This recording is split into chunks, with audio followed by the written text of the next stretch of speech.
primero que quería decir era agradecer a Josefina por haberme introducido, a Andrea por habernos salvado de este pequeño atolladero, al Centro Rumbos por haber podido difundir también esta charla y que haya podido llegar a tanta gente. Y bueno, también quiero dar los buenos días, las buenas tardes y las buenas noches a cada uno de ustedes. Me voy a saltar un poquito la introducción que quería hacer. Por un lado, quiero que sepan que esta es la primera de las charlas que estoy dando y bueno, tengo la intención de dar más charlas a través de las cuales pueda compartir un poco cuáles son los conocimientos que se han ido adquiriendo a través de la psicología y el resto de neurociencias y las neurociencias con respecto al funcionamiento del ser humano. Es cierto que debido a esta situación de pandemia en la que nos encontramos, pues hemos visto recortadas un montón de libertades, libertad de movimiento, posibilidades para poder estar junto a los demás.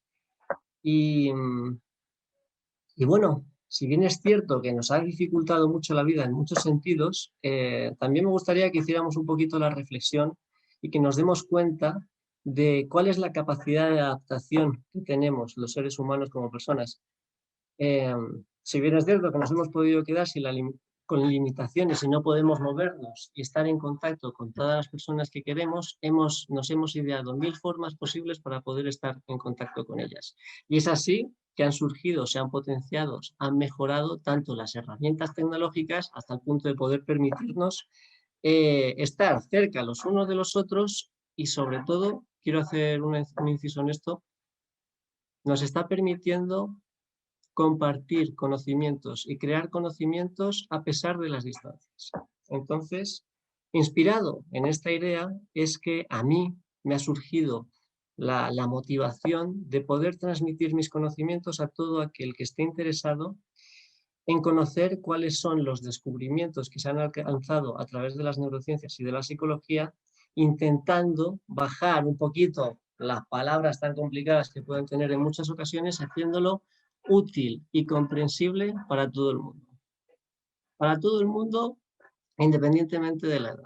Es decir, me voy a centrar en todas estas charlas en cómo funcionamos como personas adultas y cómo estas diferentes habilidades se van adquiriendo en los niños a través de su desarrollo. Es decir, cómo cada vez los niños se van pareciendo más a nosotros. ¿Vale?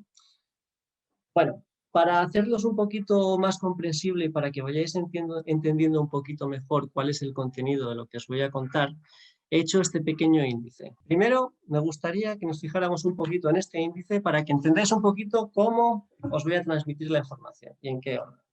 Primero, os voy a enseñar más o menos qué es lo que hemos ido descubriendo sobre la atención. ¿Qué es esta? Vamos a intentar definirla mejor de lo que nosotros podemos entender normalmente desde el punto de vista de los adultos, como os estaba diciendo en un principio. Una vez hayamos conseguido esto a través de unos pequeños ejercicios que vamos a hacer y algunos contenidos que os voy a enseñar, durante todas estas charlas voy a intentar también que entendamos una cosa.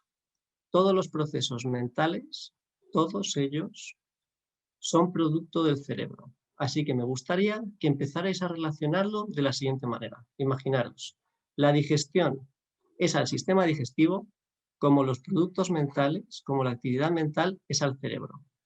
La inteligencia, las emociones y todo eso son producto de la actividad cerebral en conjunción o en interacción tanto con el entorno como con nuestro cuerpo.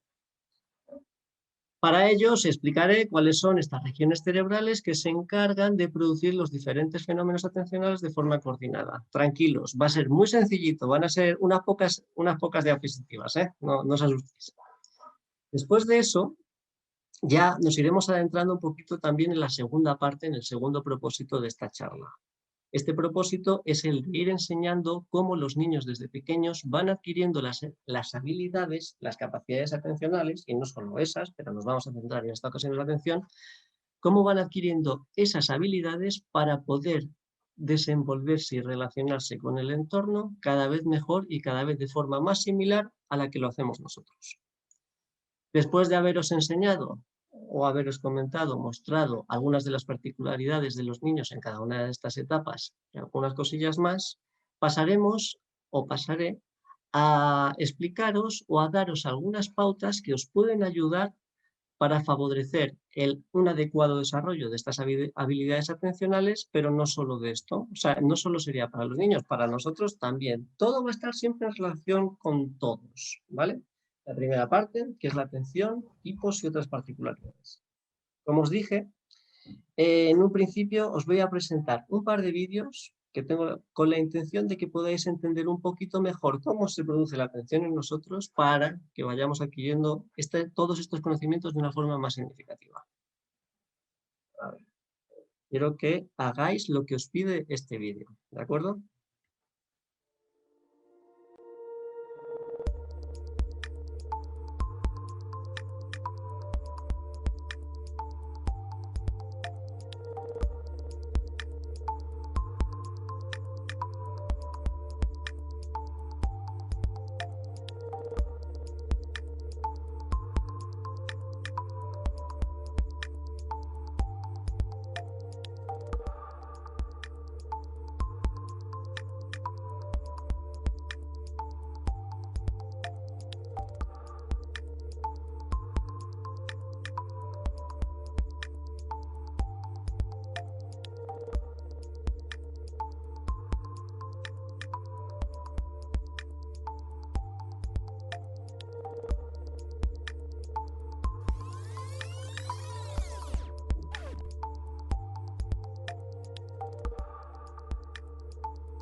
Bien, bueno, este sería el primer vídeo.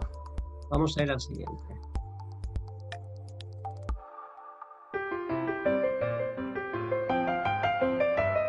Clearly, somebody in this room murdered Lord Smythe, who, at precisely 3:34 this afternoon, was brutally bludgeoned to death with a blunt instrument. I want each of you to tell me your whereabouts at precisely the time that this dastardly deed took place. I was polishing the brass in the master bedroom. I was buttering his lordship's scones below stairs, sir. Why, I was planting my petunias in the potting shed. Constable, arrest Lady Smythe. But how did you know? Madam, as any horticulturist will tell you, one does not plant petunias until May is out. Take her away. That's right, madam. It's just a matter of observation. The real question is, how observant were you?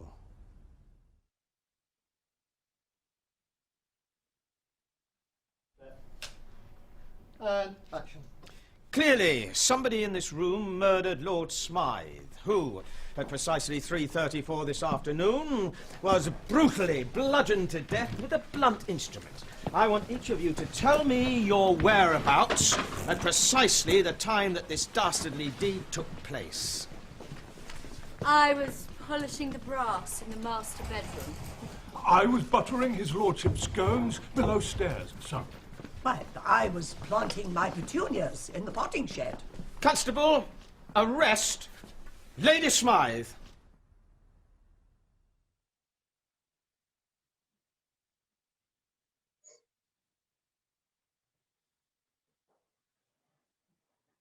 Bueno, con estos dos vídeos, los cuales me parecen geniales, he utilizado estos dos vídeos, os los he elegido para que nos vayamos haciendo un poquito la idea de qué es la atención en realidad, ¿vale? Así que ahora vamos a pasar a intentar hacer una buena definición de lo que es esta, ¿vale? A través de estas experiencias y de otros contenidos que irán sumándose. Así que, si bien es cierto que desde las neurociencias, desde la psicología y desde prácticamente cualquier ambiente no se llega nunca a tener una definición bien consensuada sobre lo que es la atención, ya que esta no es un proceso sencillo, podemos empezar a entenderla como ese mecanismo que nos permite procesar en el momento actual una cantidad limitada de estímulos provenientes del entorno o de nosotros mismos. permitiendo o impidiendo que determinados estímulos puedan ser procesados de manera consciente. Aquí puse, lo que quiero que os imaginéis con este dibujo de aquí es que el agente de tránsito es la atención y que este agente de tránsito es el que decide qué tipo de información que hay a nuestro alrededor va a ser procesado de forma consciente y cuál no. Entonces, ese peatón que está cruzando la acera podríamos decir que es las personas que estaban pasándose la pelota con la camiseta blanca y el gorila y los demás que se estaban pasando la pelota con la camiseta negra son este coche rojo, es decir, no pasan al plano consciente y se quedan en un segundo plano. Además, la atención, quiero que seamos muy conscientes de que la atención está muy ligada a la acción, pues nos enfoca en la tarea, evita que nos distraigamos y permite que reconozcamos y corrijamos los errores. Esta sería más o menos una definición que ya empieza a dar un poquito más de complejidad en sentido a lo que es la atención. Pero además, desde la clínica, hemos visto que nos viene muy bien dividir la atención en 5 tipos diferentes de atención. También quiero señalar que la atención no es que sea cada vez que atendimos de una forma o de otra, no quiere decir que no estamos atendiendo a las demás. Se combinan, pero nos viene muy bien entender la atención de 5 formas diferentes. El primer tipo de atención identificado podría ser la atención focalizada. Esto se referiría simplemente a la habilidad para enfocar la atención en un estímulo, ya sea visual, táctil, auditivo, gustativo, de cualquier tipo. Es simplemente enfocarnos en un estímulo. El segundo tipo se referiría a la atención sostenida, que no sería otra cosa que la capacidad para mantener una respuesta de forma consistente durante un periodo de tiempo prolongado, ¿vale? Es la que nos ayuda a cumplir con nuestras tareas o nuestros propósitos. El siguiente tipo de atención selectiva sería bastante similar o bastante relacionado con los 2 ejercicios que estuvimos haciendo antes. Esta atención implica la capacidad para seleccionar un estímulo relevante del entorno de entre otros muchos que funcionan como distractores. No queríamos saber nada de las personas que se estaban pasando la pelota con la camiseta negra. Por lo tanto, tampoco íbamos a fijarnos en ese gorila. Como vemos en esta cafetería, es esta capacidad que nos permite estar atentos a la conversación que pueden estar teniendo estas 2 personas, inhibiendo todo lo que sucede alrededor o cualquiera de ellos, ¿no? Esta habilidad, ahora mismo me gustaría que, para que vierais también o entendierais un poquito mejor la atención selectiva, me gustaría que buscaseis, mientras yo os explico un poquito más, dónde está Bart Simpson, al cual le conocemos todos, yo creo. Esta atención selectiva, como estamos viendo, nos permite buscar, rastrear entre un montón de estímulos que nos están molestando aquel que nos interesa encontrar, ¿no? El que lo ha encontrado, muy bien. El que no, no pasa nada. Vamos a seguir. Estaba aquí. ¿Vale?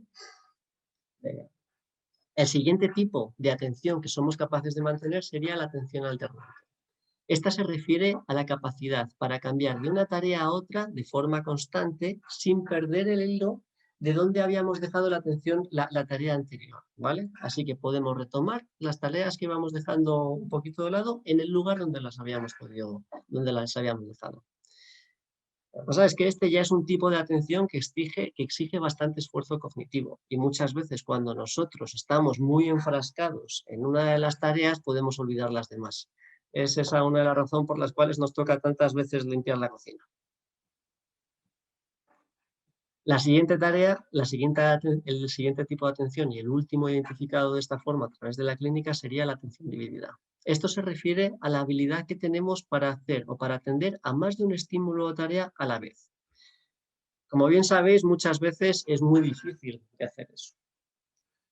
Sobre todo cuando las 2 tareas que se quieren hacer están compitiendo por el mismo recurso estimular. Es decir, es súper difícil poder mantener estar atento a 2 conversaciones que están al mismo tiempo. Muchas veces lo que sucede es que podemos empezar a hacer 2 tareas a la vez cuando una de esas tareas ya está automatizada por completo. Aquí, por ejemplo, os he puesto un ejemplo, esta chica, podemos imaginarnos que está aprendiendo a conducir, no es capaz de prestar atención prácticamente a nada más que no sea eso. Todos los estímulos que hay alrededor, los coches y tal, la bloquean, ¿no? Y al final, una vez tienes experiencia, puedes estar hablando con una persona mientras cambias la música y muchas otras cosas más que no deberíamos estar haciendo. ¿Por qué? Porque la atención es limitada y muchas veces pensamos que no es así y ahí es donde cometemos errores. Otras dimensiones que podríamos entender la atención serían, según el grado de control atencional, podría ser prestando mucha atención y con esfuerzo o casi de forma voluntaria. Como ejemplos puse las personas que están realizando, los médicos que están operando o una persona que simplemente está caminando. En la misma tarea puede ir cambiando este grado de control atencional con la experiencia y el desarrollo. Es este ejemplo en la bicicleta o el que habíamos dicho antes de la mujer que estaba aprendiendo a conducir. Y el control de esta atención puede ser de forma voluntaria o involuntaria. Aquí podemos ver a un relojero que está atendiendo de forma completamente voluntaria lo que está haciendo, y aquí vemos a un perro y una rata que se han llevado un buen susto, cada uno a su manera, ¿no? En este caso, ese tipo de atención no ha sido controlada. Es un estímulo que por sus características particulares nos empuja a actuar de una forma sin consciencia, prácticamente, ¿vale? Entonces, no está controlado. Como os dije, quiero que entendáis también un poquito en dónde se sustentan este tipo de capacidades, ¿vale? Y voy a ser bastante rapidito para que no sintáis también que esto puede ser un poco complejo. Hay tres sistemas cerebrales o tres sistemas atencionales que es a través de ellos que se sustentan estas capacidades o habilidades atencionales que hemos ido mencionando. Son el sistema atencional de alerta, el sistema atencional posterior y el sistema atencional anterior. El sistema atencional de alerta depende de esta zona que he rodeado, de este circulito de aquí. Se llama el sistema reticular activador ascendente. Este es un grupo de núcleos neuronales que lo que hacen es encargarse de regular el nivel de activación del resto del cerebro, ¿vale? Este es como nuestro despertador. Esta zona de la que estábamos hablando, el sistema de atención de alerta, nos permite pasar por los diferentes estados de activación del cerebro, pasando del sueño a estar despiertos, de los momentos de mayor concentración a los de relajación, entre otros. También regula nuestro nivel de atención o nuestro nivel de actividad cortical, asignando un significado emocional a los estímulos y motivándonos de esta manera. Aquí podemos ver diferentes tipos de estímulos que nos van a activar el cerebro o nos van a motivar de diferentes formas. Podemos ver un heladito o podemos ver otra vez el ejemplo del perro y y la rata, de cómo se han sobresaltado ambos. De este sistema surge lo que solemos entender por consciencia. Consciencia me refiero al estado ese estado en el cual está cuando estamos despiertos, ¿vale? No al Pepito Grillo. El siguiente sistema es el sistema atencional posterior. Es esta zona que os he señalado, que os he rodeado. Esta es la zona de atrás del cerebro y se encarga de recibir la información proveniente del entorno. Es decir, se encarga de recibir la información proveniente del oído, es decir, la información auditiva, la información visual, que sería por aquí, la información somatosensorial, y se encargaría de integrar todo este tipo de información, ¿vale?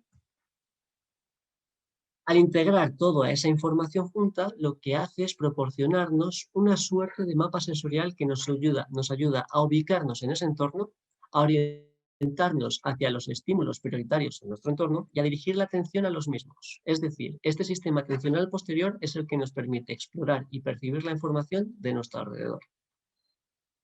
Volvemos igual que cuando hicisteis lo de los Simpsons, este sistema es el que nos permitiría encontrar a Wally. Si alguien estaba intentándolo, está aquí abajo.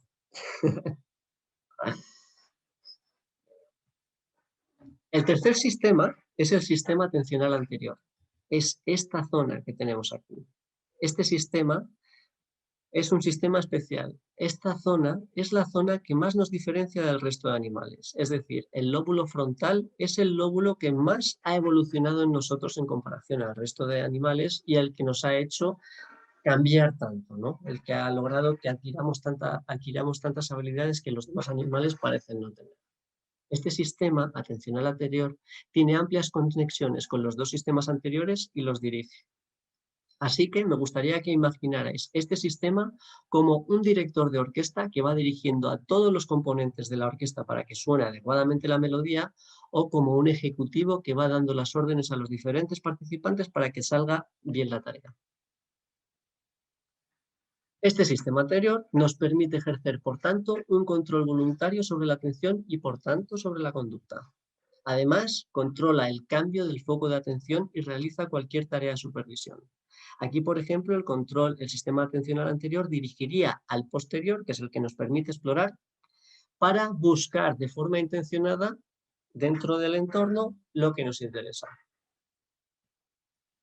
Otras cosas que hace sería mantenernos en la actividad durante el tiempo necesario. Aquí lo que estaría sería reclutando al primer sistema que os dije antes, a ese sistema que nos permite estar alerta y activos para realizar las tareas. Así que aquí el sistema frontal le dice al otro, oye, trabaja, ayúdame a mantener a todo nuestro cerebro en esta tarea para que lo logremos. Además, también nos permite alternar entre tareas eficazmente. Nos permite resolver conflictos durante una ejecución de la tarea y nos permite bloquear o inhibir la atención ante estímulos distractores o realizar conductas indebidas. Es decir, este sistema anterior está asentado sobre la región del cerebro que gobierna de forma voluntaria toda nuestra conducta, ¿vale? Este sistema es el que tiene un propósito, una intención bien identificado y el que nos guía para alcanzar esas metas. Bueno, ya os he explicado un poco, más o menos, en qué consiste la atención y cómo funciona en los adultos, ¿vale? En aquellas personas, por tanto, que ya han podido desarrollar adecuadamente todas estas capacidades. Ahora vamos a pasar a ver cómo estas habilidades se van desarrollando en el resto, en los niños, ¿vale? Y cómo estas capacidades se van adquiriendo y van haciendo que cada vez se puedan ir pareciendo un poco más a nosotros. Para eso me interesa que comprendamos tres principios. Estos tres principios serían el principio de jerarquía, el de interacción genética-ambiente y el de discontinuidad. El principio de jerarquía se refiere a que las diferentes regiones cerebrales maduran en diferentes momentos y con distintos ritmos. Por tanto, los distintos procesos atencionales y demás funciones también maduran a distinto ritmo. Os lo voy a explicar con este dibujo. Quiero que os fijéis en los colores. Los colores azulados quieren decir o significan aquellas zonas del cerebro, aquellas neuronas que ya pueden comunicarse de forma eficaz las unas con las otras. Las zonas rojas, amarillentas y así verdosas son esas zonas que todavía no tienen la habilidad de poder comunicarse bien, ¿vale? Eso es por un lado. Ahora voy a señalaros con el puntero, voy a enseñaros este primer dibujo, ¿vale? De aquí. Quiero que os fijéis en que de aquí abajo es la zona posterior del cerebro, es decir, es el sistema atencional posterior, ese que nos permitía integrar los diferentes estímulos que hay en nuestro entorno para construir ese mapa que nos permita relacionarnos y ubicarnos con el entorno. Y luego está esta otra zona. Esta otra zona sería el sistema atencional anterior. Esta zona que está menos comunicada y que por lo tanto no trabaja tan bien a los 5 años y tal, es la zona que se encarga de dirigir nuestra conducta de forma voluntaria, ¿vale? Así que podemos ver cómo nuestra capacidad de percibir el entorno está más desarrollada que nuestra capacidad para dirigirnos en el entorno de forma voluntaria durante los primeros años de vida. Interacción genética-ambiente. Este también es un punto bien importante, sobre todo para tener en cuenta cómo favorecer el desarrollo de los niños. Para que puedan desarrollarse tanto los diferentes procesos atencionales como el resto de funciones cognitivas, no basta solo con la genética heredada, sino que el ambiente y las experiencias vividas son fundamentales. Un niño, por muy buena genética que tenga, si está privado de experiencias y de actividad, no va a poder desarrollar sus habilidades, no va a poder desarrollarse hasta el máximo potencial de sus capacidades, ¿vale? El tercer principio es el de discontinuidad, el cual significa que cuando surge una competencia nueva, ésta lo hace rápidamente. Es por eso que de repente nos damos cuenta de que un niño que hace apenas 2 semanas no era capaz de hacer algo, de repente lo está repitiendo todo el rato. Pero para que esa habilidad nueva adquirida pueda dominarse correctamente, debe practicarse, estableciendo y consolidando así las conexiones neuronales. Es decir, si volviéramos a la diapositiva del principio, para que cada vez podamos hacer más azul la región que se encarga de esa nueva habilidad. Antes de pasar a explicaros las diferentes particularidades de las capacidades atencionales de los niños, dependiendo de la edad en la cual se encuentren, me gustaría que os hicierais a la idea un poquito otra vez, ya hemos ido incidiendo un poquito de esto a lo largo de la charla, en algunos conceptos que traspasan estas edades, es decir, que están durante todo el desarrollo. Estas son: a medida que el individuo se desarrolla, va siendo más preciso y más rápido en el manejo de información cada vez más compleja. Algunos mecanismos y habilidades se van automatizando y estos cambios se deben al desarrollo de los componentes de la atención, así como de otras funciones cognitivas como las ejecutivas y memoria. ¿Qué quiere decir? Aquí, inicialmente, podemos ver a una niña aprendiendo a caminar.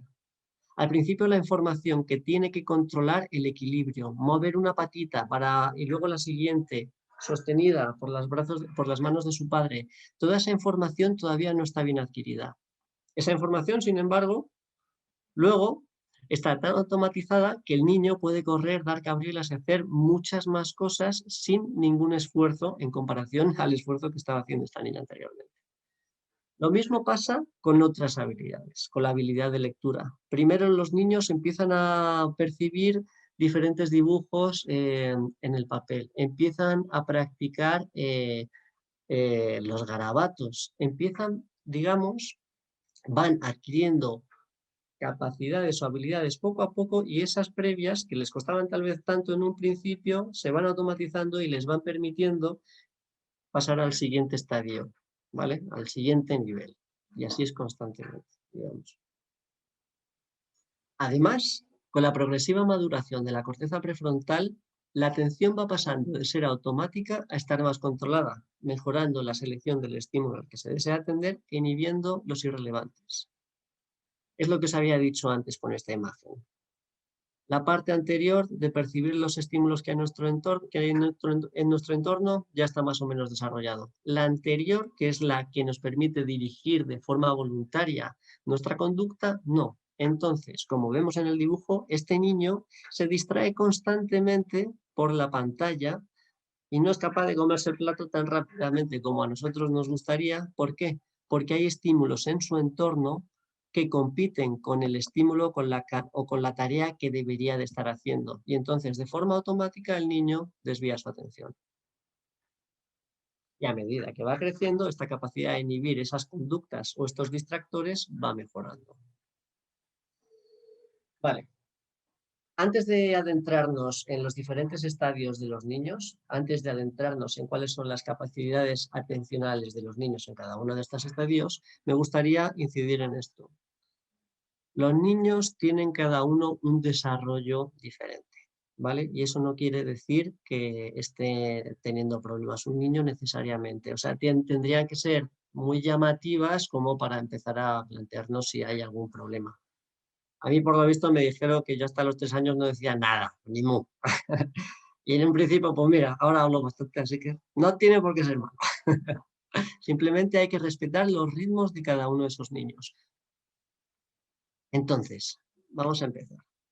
La primera infancia sería el rango de edad comprendido entre los 0 y 2 años. Inicialmente, en este momento, la atención parece estar guiada por estímulos del entorno, atendiendo según las características del estímulo. Es decir, la intensidad o la novedad son factores importantes y también, pues eso, les gustan mucho los contrastes claro-oscuro, les llaman la atención determinado tipo de sonidos. Estamos hablando de un niño que todavía no comprende ni conoce bien su cuerpo, que está aprendiendo a prestar atención en su cuerpo, que para él realmente todo lo que es el mundo es lo que está más inmediato, más cercano a él. Entonces, por ahora, por el momento, está aprendiendo a conocer diferentes leyes de la física que hay alrededor suyo.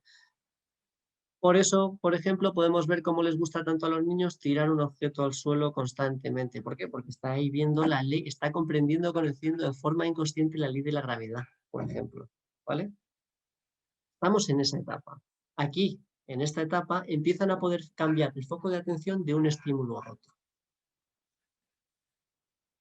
En el periodo preescolar, comprendido entre los 2 y los 6 años, la atención está guiada por estímulos del entorno, orientándoles más hacia unos que a otros dependiendo de aspectos motivacionales. Ya no sería exactamente esa relación, esa interacción con los objetos, sino que ya empieza a haber una motivación intrínseca más voluntaria, podemos decir, por parte del niño.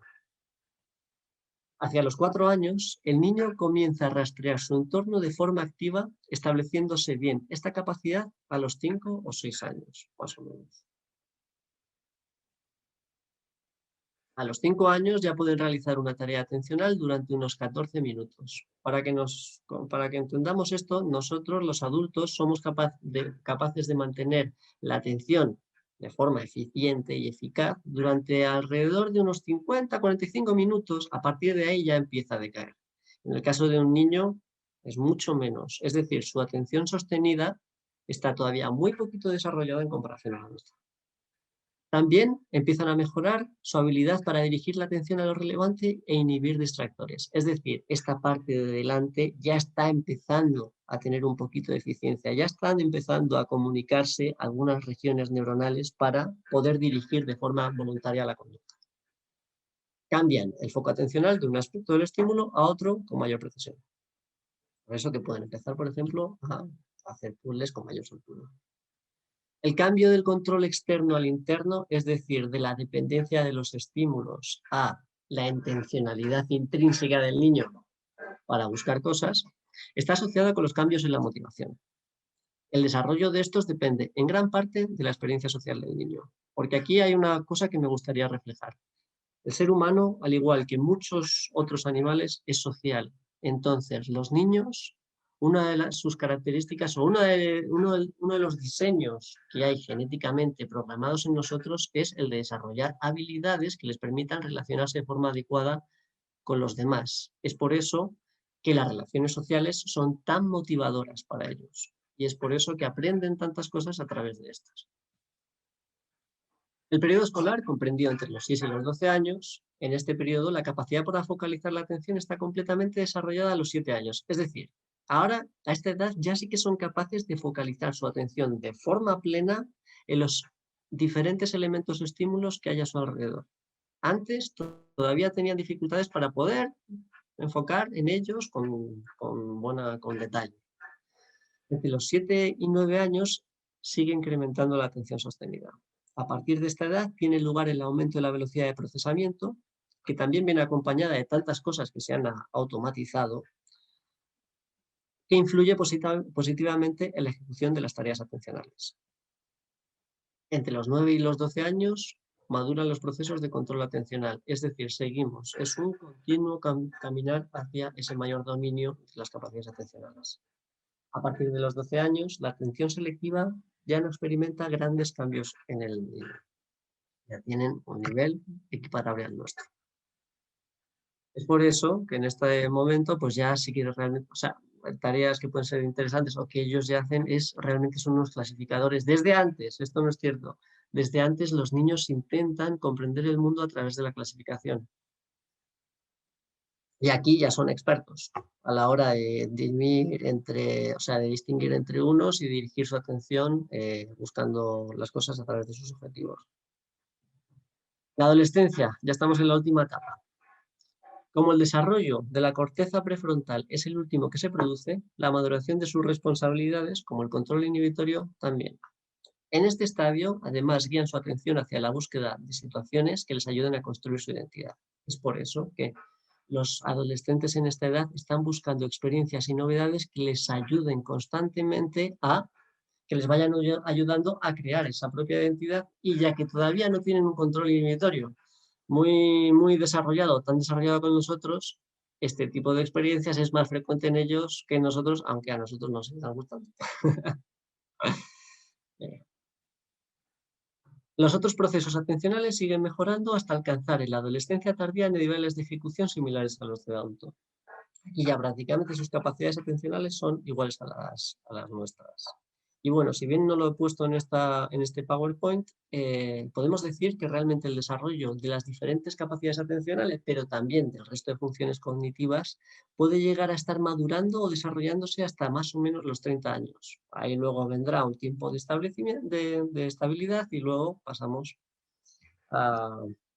seguimos con el desarrollo, pero ya habríamos llegado hasta el tope. Bueno, ya vamos a terminar con la última de las partes, que serían algunas pautas e ideas que pueden favorecer en el desarrollo de la atención, junto con otras capacidades cognitivas. Para eso me gustaría, no me voy a centrar tanto en qué cosas podemos hacer, por lo menos en la presentación, en qué cosas podemos hacer dependiendo de la edad. Eso más o menos lo vamos a ir interiorizando a medida que sigamos en esto y que podamos hablar después. Pero sí me gustaría que tuvierais en cuenta que para favorecer el adecuado desarrollo de los niños tenemos que tener en cuenta estas 4 esferas. Las cuales son la esfera física, la emocional, el entorno y la cognitiva.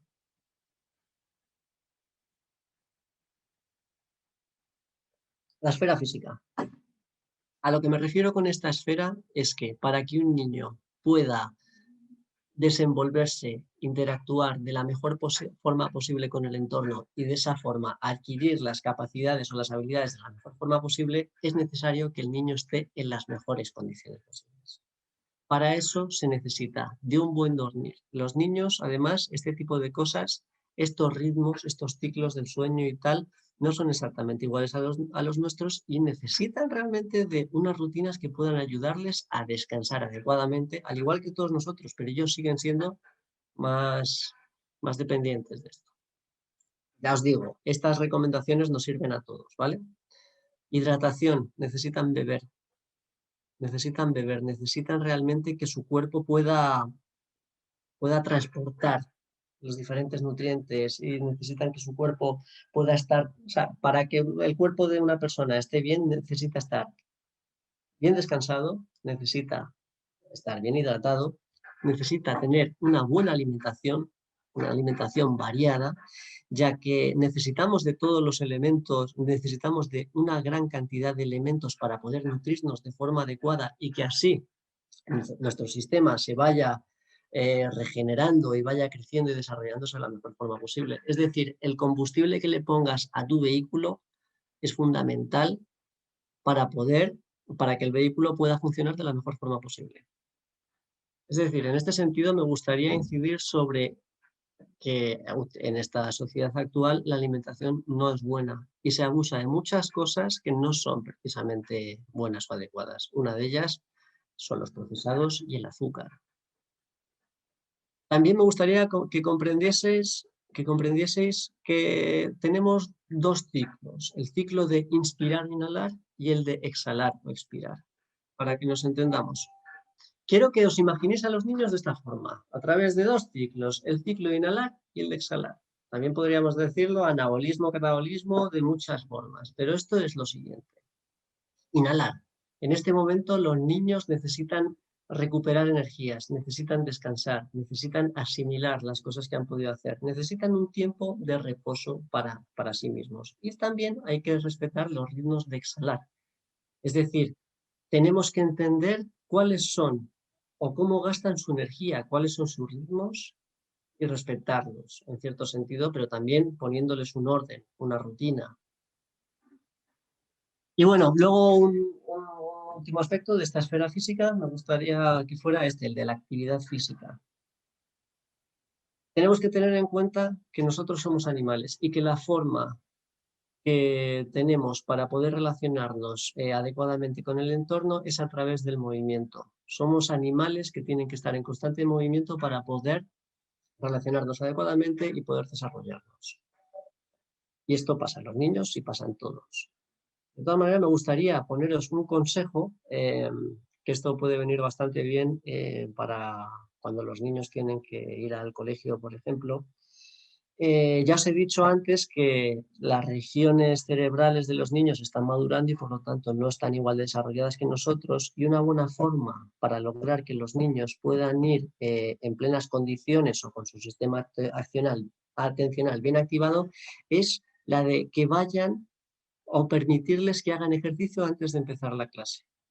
Solo con que vayan paseando hasta clase, eso lo que está haciendo es oxigenar a su cerebro y permitiendo que este sistema reticular activador ascendente que os había dicho antes pueda activar el resto del cerebro y así permitirles atender y actuar lo mejor posible en su entorno.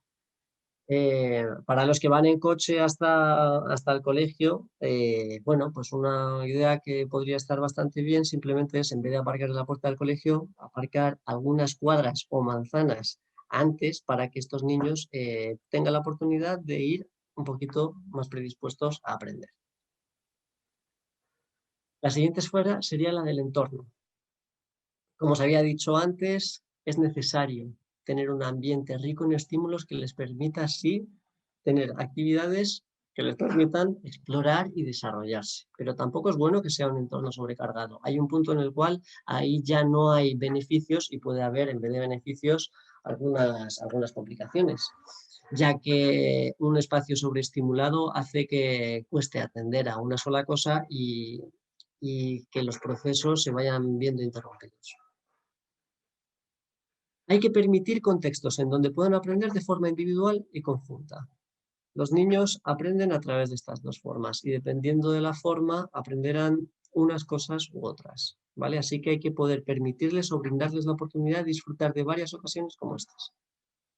El entorno estaría muy bien que pudiera tener posibilidades de elección, ya que eso les ayuda a ir madurando esas capacidades voluntarias de control atencional, de controlar la dirección hacia donde quieren dirigir su conducta y entender así, también comprender qué cosas les gustan y cuáles no. Y luego el control de las pantallas. Estamos, como dijimos al principio, como dije en algún momento, creo, en un mundo que está terriblemente estimulado y sobrecargado de información. No solo por estímulos que nos bombardean, sino también que está llena de actividades, de deberes, de obligaciones que nos tienen muchas veces desenfocados de nosotros mismos. Y las pantallas son uno de estos agentes que producen problemas o dificultades en la atención.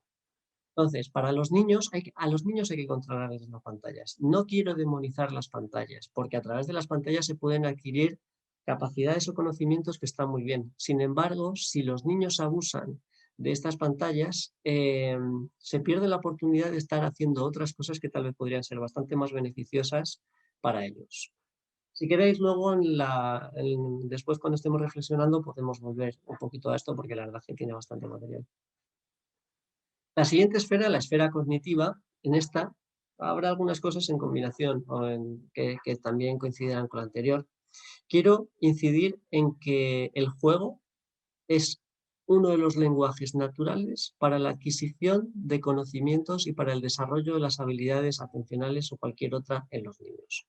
Por lo tanto, es a través de si permitimos que se pueda desarrollar este tipo de contextos, los cuales le salen de forma natural porque están diseñados de esa forma, se podrá favorecer un adecuado desarrollo.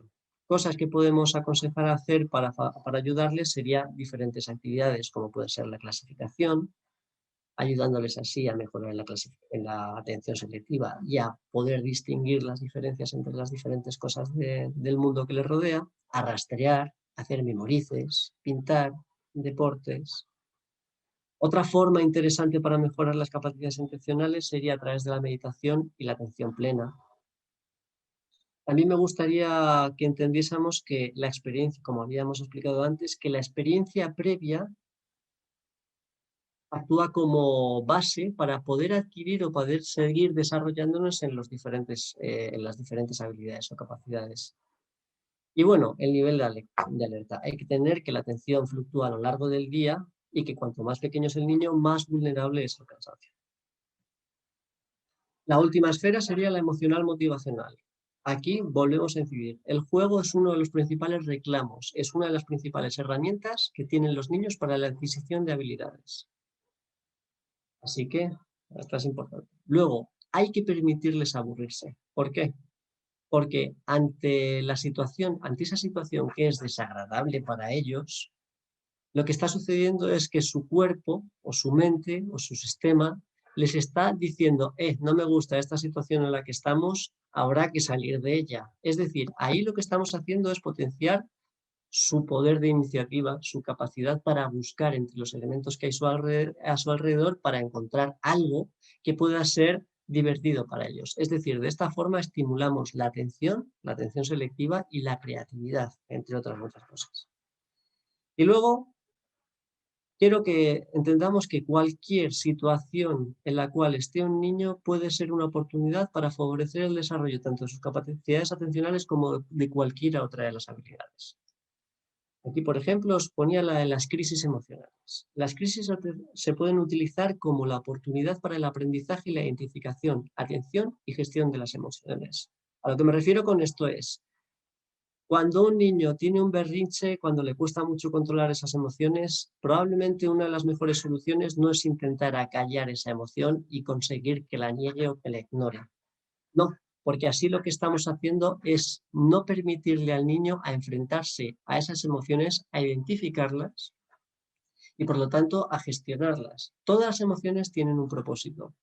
Y si entendemos cuáles son los propósitos de esas emociones, podremos encontrar soluciones que nos puedan ayudar a salir del problema. Obviamente los niños no tienen tantas herramientas como nosotros. A nosotros nos cuesta muchas veces manejar este tipo de situaciones y no es algo fácil. Pero es mejor intentar mantenerse en esa postura en la cual se vaya... Bueno, lo dejamos ahí porque seguramente este tipo de temas os resultan interesantes y podemos comentarlo. Bueno, luego mientras estaba buscando, pues estos son algunos consejos que encontré que me parecen que son bastante útiles para favorecer la capacidad o la mejora de la atención en los niños, que pueden ser asegurarte de que te miran cuando les hablas, asegurarte que están focalizando la atención en ti para que sea un momento interesante. Lo que dije antes, apaga las pantallas, pon el foco en sus intereses, fomenta el juego cooperativo, organiza con ellos su tiempo, usa diferentes voces para atraparles. Estos son diferentes herramientas o diferentes mecanismos para conseguir que se enfoquen en la atención, que se enfoquen en un tema en concreto. Darles siempre la posibilidad de elegir entre diferentes opciones, así les ayudas a rastrear y buscar las posibilidades por sí mismos, es decir, les ayudas a rescatar la información que puedan tener y elegir y barajar, es decir, mejora su control voluntario de la información. Ayúdales a usar los 5 sentidos y convierte cada experiencia en una oportunidad de aprender. Así que bueno, muchas gracias por su atención. Espero que no hayáis acabado igual que los chicos de esa clase. Y nada, muchas gracias. Ahora, si queréis, ya estamos en la etapa de poder reflexionar y hacer cualquier pregunta que os interese. Así que, nada, os doy la palabra y vamos a ver si alguien ha escrito. Muchas gracias, Guillermo, por la presentación. Cualquier cosa, cualquier pregunta que tengan, cualquier curiosidad, Guillermo está aquí para ayudarlos. Guillermo. Sí, ¿quién habla? Manuel. Hola. Buena la presentación, súper buena, me encantó. Muy didáctica y muy clara y muy bonito el diseño. Me gustó el diseño de la presentación. Sí, me gustaría agradecer el diseño. Si alguien cree que yo he sido capaz de hacer un diseño tan bonito, deberían de pasar a agradecerle un poquito a una chica que hay ahí, Andrea, que ella fue de inestimable ayuda para que yo lograra hacer algo así. Bravo, Andrea. Porque es muy clara y te queda muy fácil la información en la mente. Tú dijiste que más adelante podríamos hablar ahora, me refiero, sobre... Sí, ahora ya es para que todo el mundo que quiera hablar pueda participar. Y hablar un poco más sobre el uso de las pantallas en los niños, digamos, porque es cierto que son un elemento que te inhibe la posibilidad de tener otro tipo de estímulos, digamos, que son más, son mejores, digamos, por decirlo así. Pero también siempre me entra la duda que si son un estímulo para fomentar la atención, porque un niño puede estar mucho rato con la mente focalizada en una sola cosa, un juego me refiero, puede ser, por ejemplo, y está mucho rato en eso, entonces su capacidad de atención puede aumentar o puede ser mayor que lo que normalmente puede ser. ¿Es así o...? Vale. Bueno, hay una cosa que creo que no comenté y que no incluí, y es que hay diferencias entre los diferentes procesos atencionales.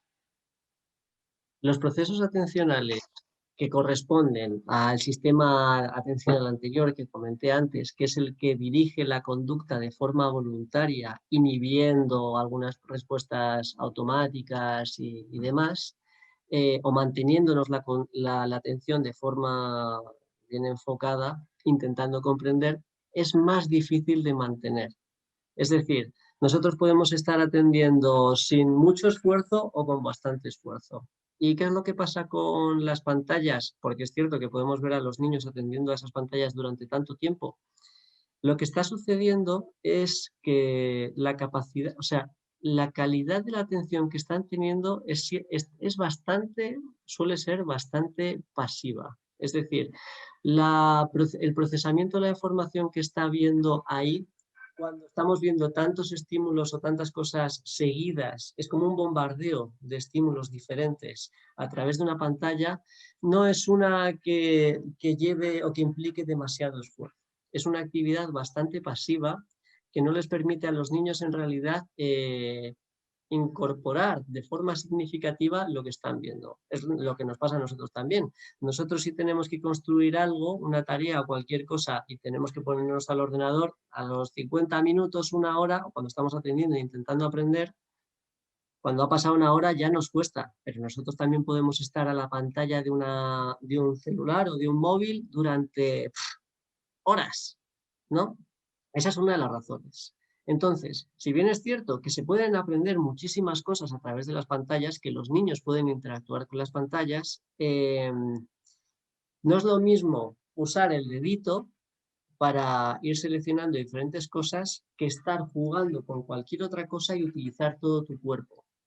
La cantidad de desarrollo o la cantidad de habilidades y de procesos cerebrales que estás poniendo o empleando para interaccionar con el entorno es mucho más rica y mucho más variada, mucho más compleja que lo que puedes estar haciendo a través de eso. Y ya os digo, a través de la tablet se pueden aprender muchísimas cosas muy importantes. A ver, conceptos, a clasificar el mundo y todo eso es una herramienta súper útil. El tema es que no se debe abusar porque estás quitando tiempo a otras habilidades y otras capacidades que son fundamentales en el desarrollo del niño. Y bueno, no sé si me he ido alejando un poco de lo inicial que me preguntaste. Creo que he estado más o menos. No, clarísimo, Guillermo, clarísimo. Gracias. Hola, buenas tardes. Hola.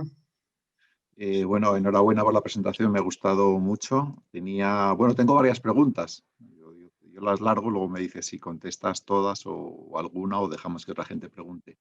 La primera si quieres también me puedes hacer una y la respondo. Vale, y tal. Perfecto.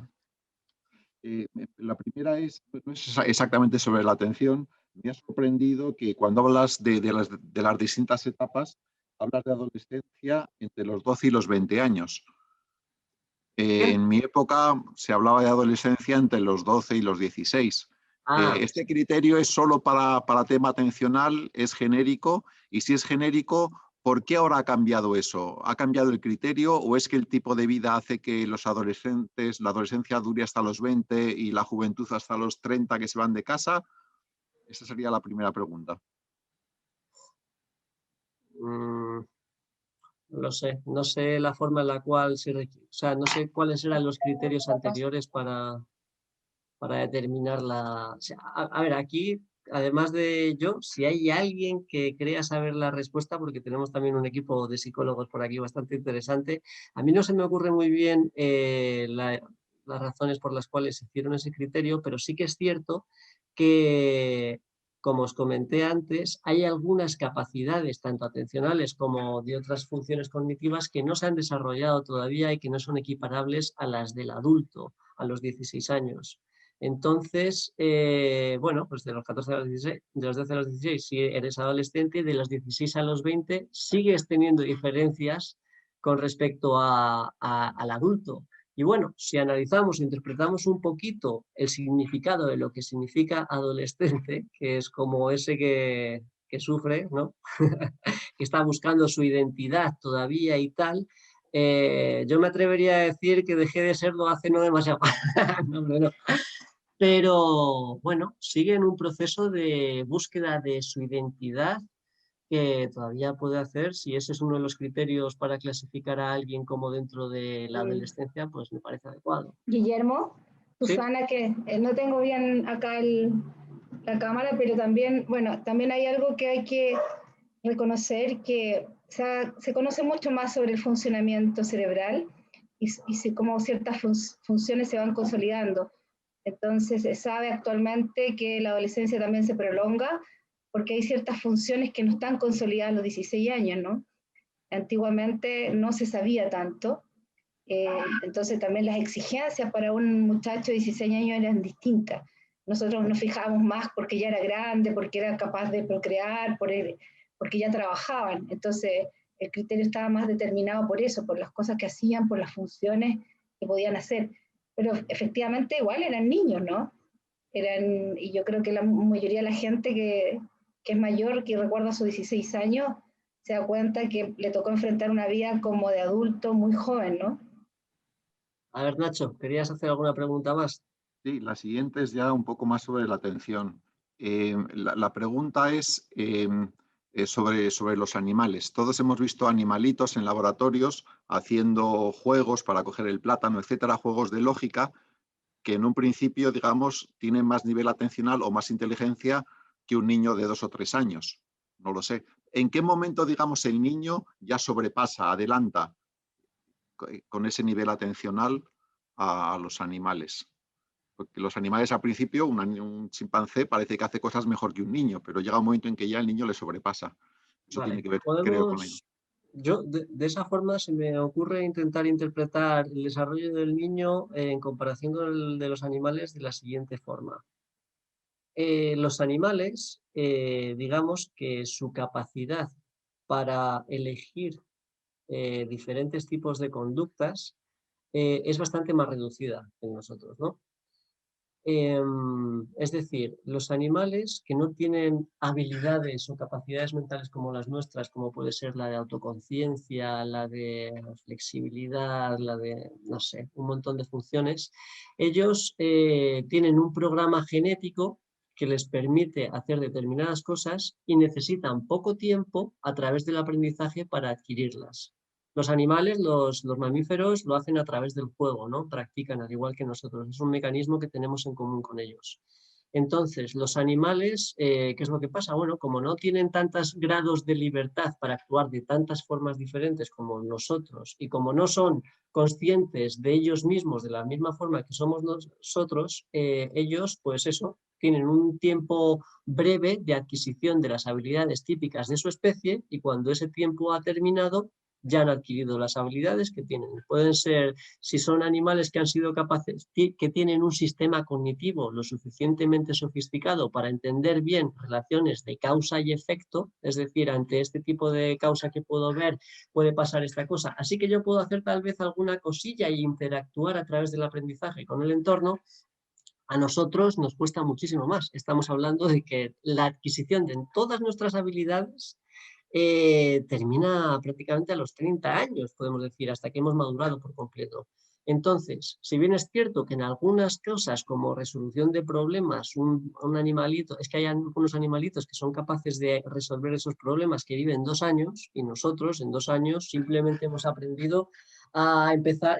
De los 0 a los 2 años es la etapa sensoriomotriz que se llama, ¿no? En esta etapa, los niños se dedican principalmente a entender su cuerpo, cómo funciona su cuerpo y a entender cómo funciona ese cuerpo en interacción con el mundo a través de ejercicios como repetitivos como el que te dije, ¿no? De lanzar esto, el móvil si lo pillan, el móvil al suelo, lo que sea, ¿no? Entonces empiezan a comprender de otra forma completamente distinta cómo funciona la naturaleza a cómo lo hacen ellos, ¿no? Pero de todas maneras, los niños desde esa edad, desde los 0 años, desde los pocos meses, lo que están haciendo es adquirir un montón de habilidades a las que genéticamente estamos diseñados también. Es decir, el niño está aprendiendo a controlar su cuerpo. El niño está aprendiendo a interaccionar también con los otros seres humanos. El niño está aprendiendo el lenguaje. El niño está aprendiendo un montón de cosas, cada una en cierto sentido a un ritmo diferente, pero todas acompañándose. Entonces, ¿a partir de qué edad un niño supera las capacidades de otro? Pues mira, te voy a poner un ejemplo. Solo hay 3 especies de animales de las cuales se sospecha que tienen conciencia sobre sí mismas.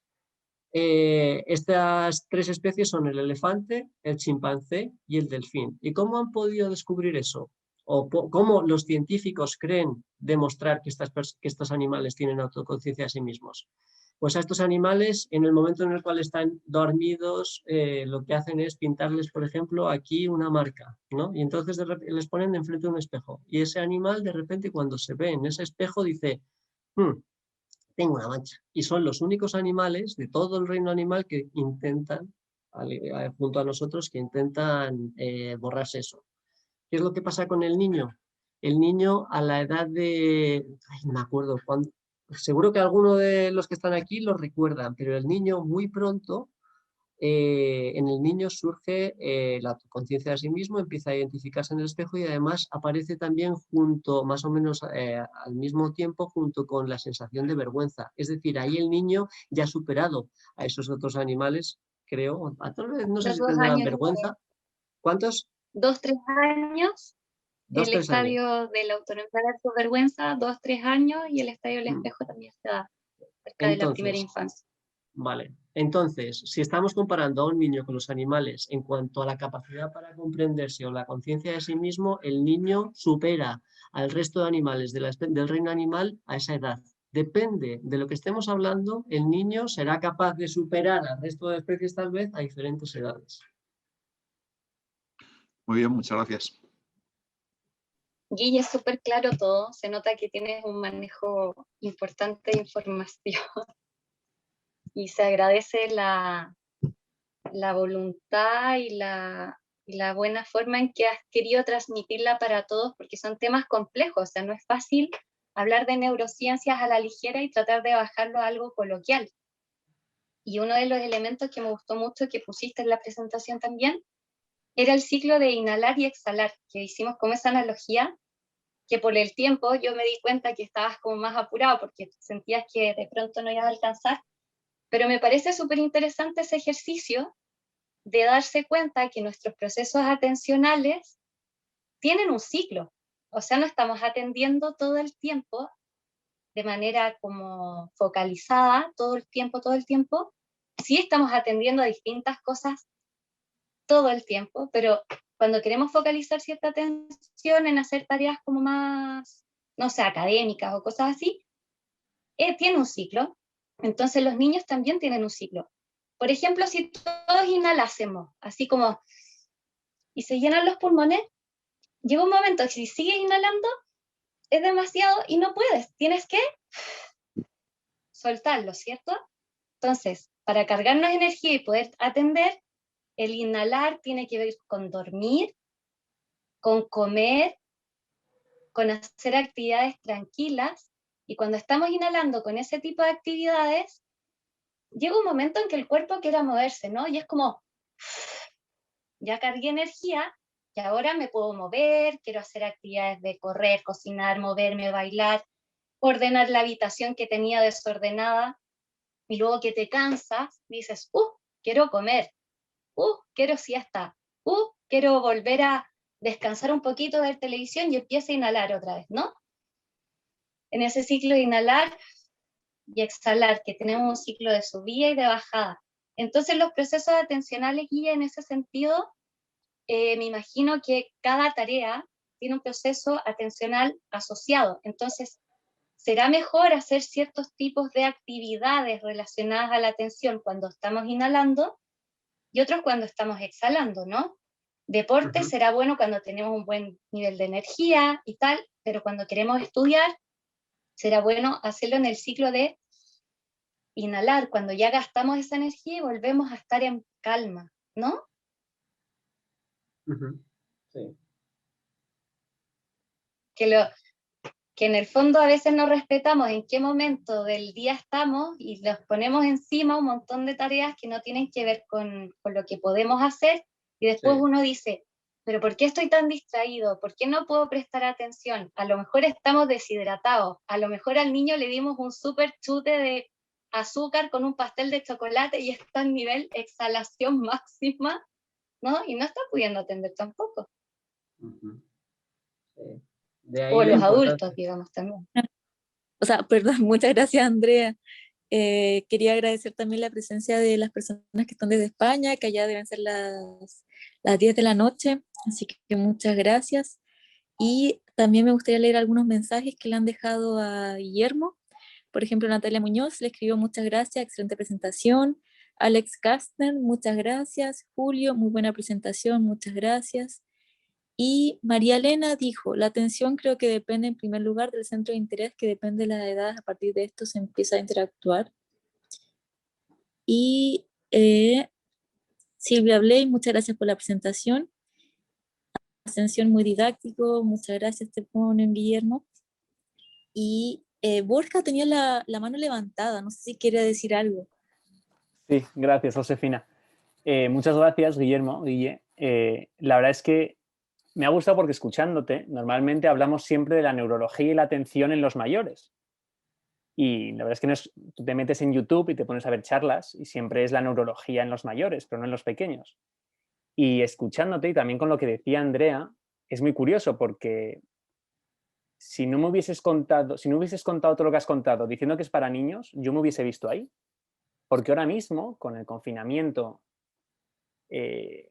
trabajo, pantallas, constante música por todos lados, gente llamándote, mensajes, yo no puedo concentrarme 14 minutos. Y supuestamente debería concentrarme 45, ¿no? Entonces, me parece muy curioso lo que dice Andrea, porque yo creo que cuando estás cansado y no quieres hacer nada, el cansancio llama cansancio. Y hay veces que cuando tienes muchísimos estímulos, no te llama a tener más estímulos, sino que te llama a desconectar completamente, ¿no? Entonces, si vemos lo que has contado de cómo los adultos nos enfocamos o podemos tener o mantener la atención durante 45 minutos y en cambio los niños son solo 15, el sistema educativo y cómo nos tratamos a los demás es igual.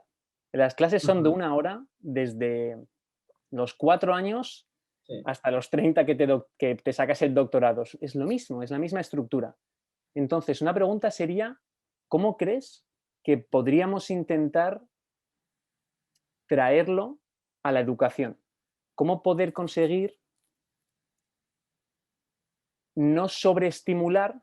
Porque podríamos hacer clases de 15 minutos y meter 80, pero eso no sería el objetivo, porque entonces habría un sobreestímulo, ¿no?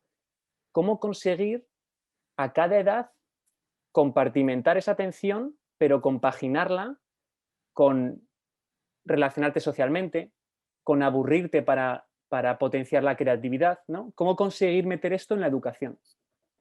Creo que el principal problema que reside aquí es que la educación muchas veces parece no seguir el propósito de formar o de permitir un adecuado desarrollo de las personas, sino que muchas veces parece perseguir otros propósitos, ¿no?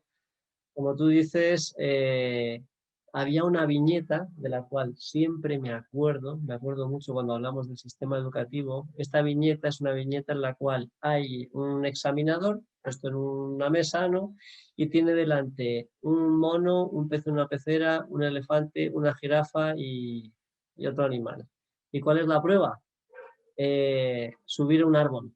Aquel que sea capaz de subir el árbol es el que aprueba y el que está demostrando que es apto, ¿no? A lo que me refiero con esto es que todavía estamos anclados en un sistema que no se fijaba en las particularidades, en las necesidades de cada edad y que por lo tanto no adecua el sistema o la malla curricular y todo eso realmente a las necesidades de aprendizaje y de desarrollo de cada una de las etapas. Como tú dices, pues sí, habría que tener una mayor habría que empezar a aplicar mejor las cosas que se han ido descubriendo a través de la psicología cognitiva, de las neurociencias en los colegios para poder mejorar o diseñar un programa mejor que ayude a los niños no solo a potenciar estas habilidades, sino también que sea de guía para que estos niños puedan descubrir qué es lo que les gustaría realmente, ¿no? Entonces, aquí el tema no gira alrededor de qué es lo que te gustaría hacer o te vamos a ayudar a conocerte y a desarrollarte, sino cumple con con estos requisitos y listo. Obviamente, dentro del sistema educativo también hay buenos propósitos. No estamos hablando de que el sistema educativo sea frío hasta tal punto, pero sí que es cierto que todavía tiene mucho trabajo que hacer para estas cosas. Antes os había mencionado, por ejemplo, cómo puede resultar conveniente que los niños puedan hacer un poco de ejercicio, aunque sea ir paseando al colegio antes de llegar, porque eso les ayuda a activarse, a oxigenar su cerebro y entonces responder de mejor forma al entorno. Pero de buenas a primeras, también en ese sentido, ¿por qué metemos a los niños tan pronto al colegio? Si no es porque así les podemos meter en el colegio y nosotros irnos a trabajar, a donde sea, ¿no? Los niños, los ritmos no son exactamente iguales y necesitan también otros ritmos de sueño y todo eso, ¿no? Entonces, ¿cómo podríamos hacerlo? Aplicando las cosas que vamos descubriendo con respecto a cómo funciona el ser humano en su desarrollo. Y pues si estamos hablando de diseñarlo aquí ahora, pues pero sí, hay que ser más consciente de eso. Y bueno, seguro que entre todos, seguro que hay gente aquí que se le ocurren posibilidades, que se le ocurren posibles medidas que pueden ser muy buenas para ello, para facilitar este desarrollo, este crecimiento personal de los niños. La alternancia curricular también, ¿no? De actividades que vayan en ese sentido de mayor atención, más cuerpo, menos cuerpo. Y el otro día yo leía cómo no se respetan a veces los biorritmos de los adolescentes. Que los adolescentes dicen que activan estos niveles atencionales o neuronales un poco más tarde en términos de horario que otros niños, por ejemplo, que los niños o así, algo así era, y que en el fondo cuando entran al colegio a las 8 de la mañana llegan empanados, porque están con todo un tema de crecimiento y de desarrollo hormonal que hace que deberían dormir hasta un poco más tarde, entonces llegan modo zombies, se empiezan a activar durante la jornada de la mañana, pero ya a las 10 de la mañana, 11, están más despiertos para poder adquirir información. Entonces, ¿qué hacemos? Que en la mañana le ponemos matemática, lenguaje, física, a las 8 de la mañana los pobres empantanados y tratando de entender, cuando en realidad su cuerpo está con una fiesta hormonal, una fiesta de desarrollo, una fiesta de querer seguir durmiendo, porque todavía hay alguna sustancia en el cerebro que le están diciendo, tú deberías estar durmiendo, ¿no? ¿Pasa algo así también, Guille? Sí. En términos del desarrollo cerebral en esas etapas. Por ejemplo, que en realidad no nos ocupamos nada de los biorritmos, ¿no? Hay un tipo de población a la cual se ha clasificado como de niños, como de tempo, creo que se llamaba así, de tempo cognitivo lento o de tempo lento, tal cual. Estos niños realmente su ciclo circadiano, su ciclo de activación y sueño y tal, no funciona de la misma manera. Es decir, y por lo tanto estos niños tienen bastante dificultades para desenvolverse y aprender adecuadamente en el colegio, ya que no han logrado todavía activar su sistema nervioso central, su cerebro, para responder de forma adecuada a esas horas, digamos. Estos niños responden mejor más adelante, más tarde, y luego están súper... O sea, es como que no tiene nada que ver el ritmo de estos niños con el que se les exige. Y una pregunta, entonces, en ese caso, por ejemplo, el activar lo que has contado del sistema, el sistema atencional de alerta, ¿vale? Sí. El que está en medio, conseguir esas personas que tienen un ciclo más lento, activar esa alerta, ¿no? Para que la amígdala se expanda, entonces salgan más enérgicos, ¿es bueno o no? Como decía Andrea, una posible medida muy buena. Lo que pasa es que también debe ser bastante difícil hacerlo para todas las clases, o creo que algunos lugares asiáticos y lo hacen, es que cuando los niños llegan al cole hagan ejercicios que puede ser yoga, tai chi, ejercicio físico, actividad física, porque así lo que estás permitiendo es que estos niños que están en desventaja para comenzar así igual de bien el día, puedan también activarse lo suficiente. Luego también hay otras posibilidades que, bueno, son un poquito tal vez... Mira, por ejemplo, bueno, todo el caminar, os voy a contar otra cosa con respecto a esto. Caminar no solo nos activa y oxigena el cerebro y nos permite tal, sino que al hacerlo, lo que está... Vamos a plantearlo de esta forma. Imaginémonos que nosotros somos nómadas, ¿vale? Que somos de esa época en la cual teníamos que desplazarnos para conseguir los alimentos y tal, ¿no? Y demás. ¿Qué es lo que pasa? Cuando tú estás caminando y estás cambiando constantemente de entorno, a lo que te estás enfrentando es a entornos que son diferentes constantemente. ¿Y eso qué es lo que hace? Te mantiene atento, ya que al no ser un espacio conocido, tienes que seguir estando atento para poder identificar las señales importantes o relevantes que son las que te motivan a actuar de una forma u otra. ¿Esto qué es lo que hace? Mantiene estimulado, o estimula mejor dicho, una zona que se llama el hipocampo. ¿Qué es el hipocampo?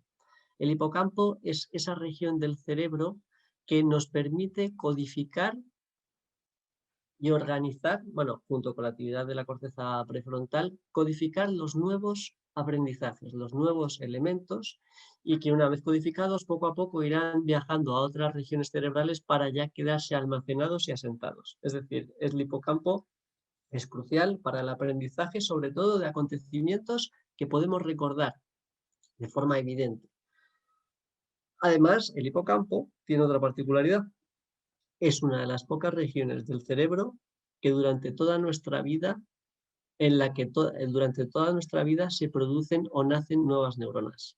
Es decir, es una zona fundamental para la adquisición, estamos hablando de la adquisición de nuevos aprendizajes y es fundamental para la plasticidad cerebral.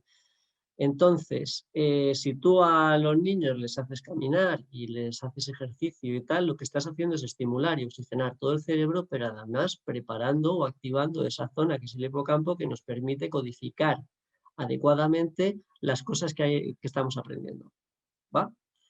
Luego también hay otras ideas, otros descubrimientos que se han encontrado, y es que una región, por ejemplo, que va directamente también a la corteza, al hipocampo, son los estímulos olfativos. Entonces, parece ser que los olores, así imagínate el olor a hierbas, a lavanda o cualquier cosa de esas, estimulan también de forma muy eficaz al cerebro y lo activan, ¿no? Entonces, a través de las neurociencias se han ido descubriendo unas cuantas cosas, de la psicología también, de la psicología educativa y tal, y esas cosas hay que aplicarlas.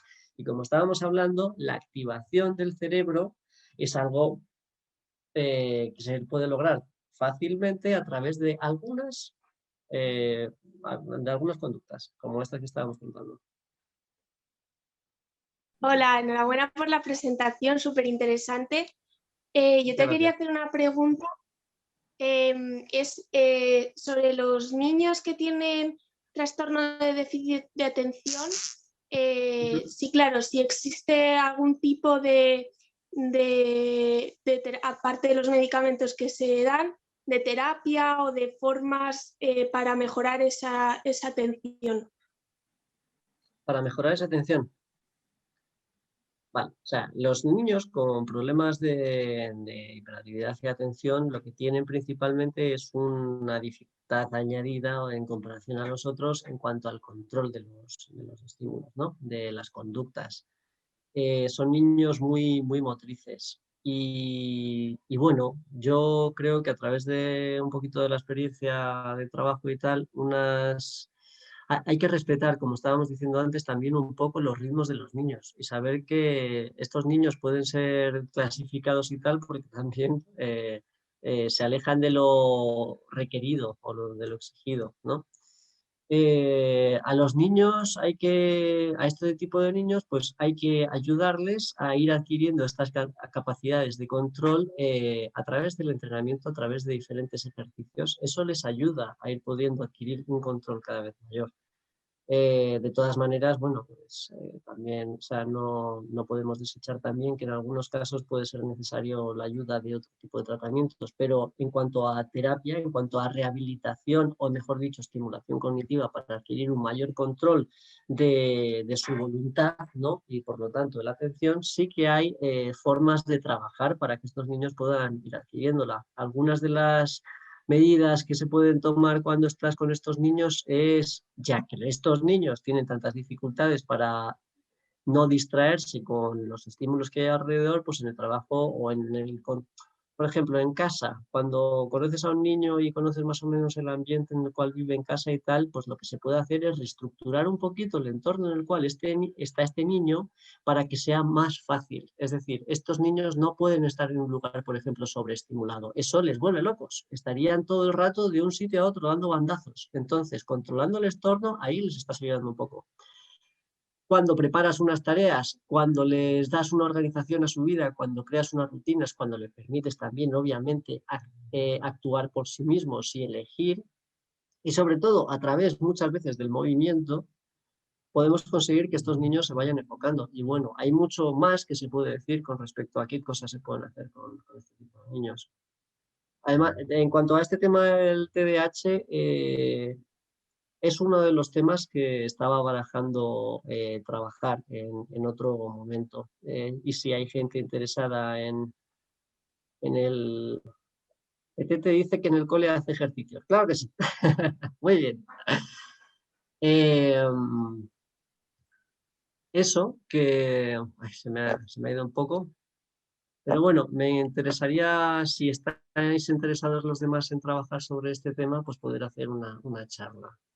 Y bueno, con respecto a otras charlas, pues estoy abierto a sugerencias y mientras tanto, pues también iré construyendo alguna otra y esperando que os podáis apuntar. Muchas gracias. Nada, Paula. Oye, una pregunta respecto a lo que ha dicho Paula. Con todo el tema del TDAH, ¿hasta qué punto la meditación podría ayudar a una persona que igual si la han diagnosticado con TDAH a poco focalizar un poco mejor su atención? Que no quiere decir organizar el día a día ni la vida, pero a focalizar la atención en ciertas acciones cotidianas. Es uno de esos posibles ejercicios que se pueden realizar, porque al fin y al cabo lo que estamos diciendo es que estos niños tienen dificultades para controlar de forma voluntaria la atención y para inhibir otros tipos de estímulos o de conductas que están compitiendo con el que tienen que hacer en este momento. Entonces, toda aquella actividad que esté enfocada en poder manejar o desarrollar estas capacidades está bien en sí, así en sí mismas. Otra cosa es, bueno, pues podemos ir viendo tal vez unas que les funcionen más que otras, pero estas me parecen perfectas, no solo para ellos. Bueno, yo me he quedado con el dato de que a los 30 ya, digamos, estamos en la cúspide de la capacidad de nivel atencional. ¿Eso por qué es? Porque está, digamos, relacionado con alguna parte del cerebro que ya no se expande. Si Vale, se ejerce, se puede mantener ese nivel atencional. Vale, has preguntado si... Es que justo ha habido un momento en el cual como que has mirado para abajo y no he escuchado esa parte. Creo que me ayudaría... A ver, ¿puedes repetir? Sí. Disculpa, es que tengo las notas anotadas, por eso baja la mirada. Sí, has dicho tú antes que a los 30 llegamos ya, hemos visto con la cronología que llega hasta los 30. Entonces no sé si a los 30 se estanca o se cae. Entonces la pregunta es, digamos, ¿la atención tiene que ver con alguna parte del cerebro y esa parte del cerebro ya no sigue, digamos, creciendo o ya no siguen naciendo nuevas neuronas? ¿Está relacionado? ¿Es inevitable que caiga la atención o se puede mantener a pesar de la edad el nivel atencional? Se puede mantener, se puede mantener, todo se puede mantener en realidad. Digamos que lo que se ha averiguado hasta ahora es que parece ser que el mayor momento de desarrollo coincide más o menos con esa edad. Sin embargo, aquí me gustaría establecer una diferencia, ¿vale? Y esto no es tanto de atención, sino de otro concepto, de la inteligencia. Desde la psicología se comprendió la inteligencia en un momento como dos tipos de inteligencia.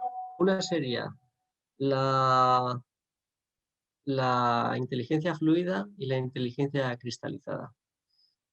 Estos dos conceptos representan, por un lado, la inteligencia fluida es la inteligencia que nos permite, en cierto sentido, resolver problemas o situaciones que son novedosas, ¿vale? A las cuales no nos hemos enfrentado antes o que no tenemos precedentes que nos ayuden a enfrentarnos de forma sencilla a esta solución. Este tipo de inteligencia se ha descubierto que llega a su cúspide, digamos, más o menos también a esa edad. Luego está la inteligencia cristalizada. La inteligencia cristalizada es toda la sabiduría que vamos atesorando a través de todos los aprendizajes que vamos adquiriendo a lo largo de nuestra vida. Entonces, si bien es cierto que ya nuestras capacidades de velocidad de procesamiento, de atención y todo esto parecen haber llegado a su máximo nivel, más o menos a esta etapa, es como cuando se estaba contando antes sobre las conductas automáticas se han vuelto automáticas porque el conocimiento que había antes se estuvo aprendiendo y cuando al principio nos costaba mucho, pero cuando ya se ha alcanzado, pues lo hacemos casi sin problemas. Entonces, el ser humano a partir de esa edad empieza a desenvolverse tal vez cada vez mejor con respecto a su entorno de forma más sencilla a través de aprendizajes. Es decir, si yo me encuentro ante una situación, probablemente tenga algún precedente anterior y por lo tanto puedo aplicar o traspasar esa respuesta que di en esa ocasión a esta, porque son compatibles. Y así es como vamos funcionando mejor, digamos, a través de la experiencia. Es decir, llegamos a nuestro máximo nivel de desarrollo a esta edad, a los 30, y a partir de entonces no quiere decir que dejemos de mejorar o que dejemos de tal, porque la sabiduría es fundamental para eso. Vale, muchas gracias. Bueno, por aquí me dicen que van a ir comentando para agradecer. Sí, bueno, es una última pregunta y si no, agradecerles a todos por la participación, a las personas de aquí, de Chile, de España. También vi a alguien de Francia por ahí, así que muchas gracias a todos, muchas gracias a Guillermo. Y lo dejamos invitado a las próximas charlas que vienen, que les vamos a comentar por el grupo de WhatsApp y también por el email que nos dejaron. Así que eso. Muchas gracias, Josefina. Cuando queráis, organizamos otra. Creo que os iban a mandar a través de Gmail una encuesta y tal, ahí podéis, o si no, a través de, a ver, creo que... Sí, por el WhatsApp y por el email les vamos a mandar una encuesta que sería súper importante que nos ayudaran a responder. Y eso, por esa misma vía les comunicaremos las próximas charlas. Vale, perfecto. Pues muchas gracias a todos por vuestra participación y nos vemos en la próxima.